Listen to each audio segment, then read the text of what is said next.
भोज का किला। राजा भोज यानी 1000 से 1026 ईस्वी तक पूर्वोत्तर राज्यों की जीत की खुशी में उन्होंने इसे बनाया था। हालांकि कई मान्यताएं हैं कि भोजपुरी का नामकरण भी इसी जगह से हुआ था।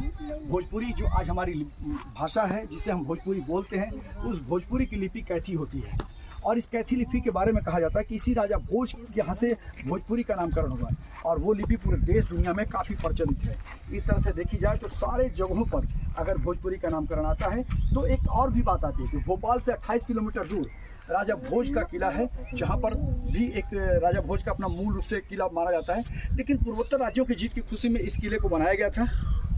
हालांकि दो कहानियाँ इससे हैं। एक कहानी ये भी आती है कि ये किला जो है, ये जो आप देख रहे हैं खंडहर, ये 1000 से ज़्यादा वर्ष पुराना है और इस किले की अपनी एक अस्मिता है।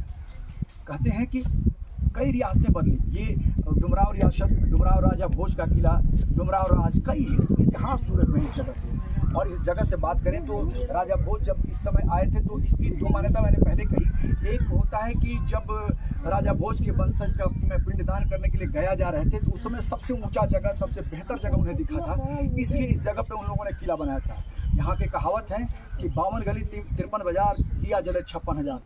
वो ये भी माना जाता है कि उस समय यहाँ जो दीप जलाए जाते थे वो दीप यहाँ से लेकर दिल्ली तक दिखता था। इसका सिंबॉलिक सेंस ये माना जा सकता है कि काफ़ी ऊंचाई पर बसा हुआ था। चूँकि पढ़े लिखे लोग उसमें उस मात्रा में नहीं थे, इसलिए एक लोकोक्ति के बहाने कई चीज़ों को, अपनी बातों को रखते थे। और ये राजा भोज का किला आज भी अपनी सुरक्षा और अपने धरोहर के रूप में स्थापित होने के लिए अपनी बाट जोड़ रहा है। जरूरत है इसमें राज्य सरकार और केंद्र सरकार दोनों को इसमें ध्यान देने की और इसे स्थापित करने की।